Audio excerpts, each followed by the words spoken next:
The purpose of the child protection system is to pretend to promote the best interest of the children, while in fact they are ensuring all stakeholders involved are protected, profiting, and growing by continuously warehousing and trafficking slightly higher numbers each year.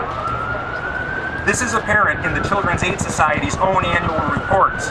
The majority have slightly higher numbers each year, like some sick kind of funding formula was being implemented.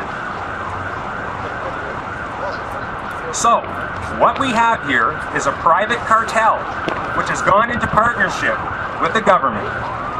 They have used this relationship to force the public to participate under rule of law, and the government has given corporations and businesses the power to help stabilize and stimulate local economies.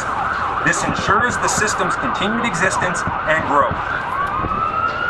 With unchallenged, unaccountable monopoly, where the system will claim the government is not protecting children if it's not given what it's won.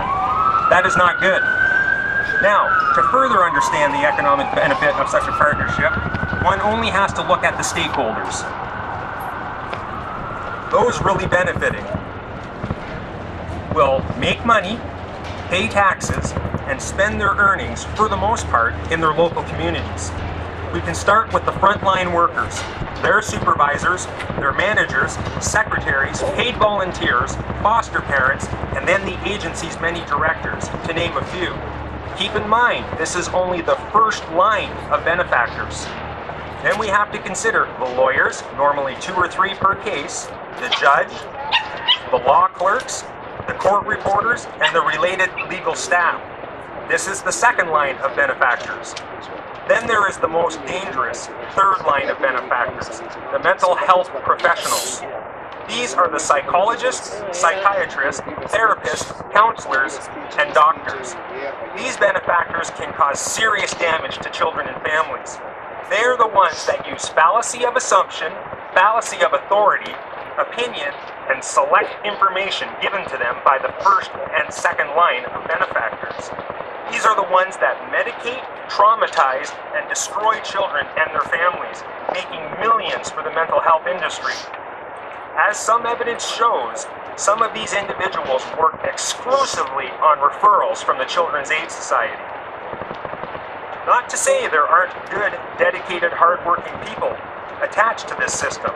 We can also see this in a few reports and some scattered case law, where some professionals have stated that medication and therapy is used only as a means to control the clients, including the children. But there is no other benefit. Many admit these drugs have lasting, negative, and cumulative effects. This can make it impossible for some individuals going through this system to function as normal, productive citizens later in life. Again, this is another win-win for the system. The system can now claim that these individuals experienced in their early childhood years has made them incapable of caring for their own children.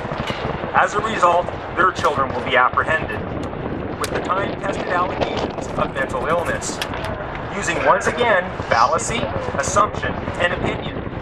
Now the cycle can continually repeat itself. It is a very disturbing and abusive system by its own definition that deals with the most vulnerable citizens with absolutely no oversight or accountability. This must change.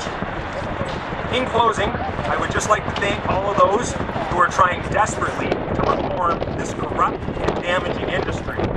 But closer to my heart is all of you, speakers, officials, and participants. You are the ones who will ultimately change this system for the better. Your hard work and dedication and courage is very much appreciated. Thank you everyone for showing up.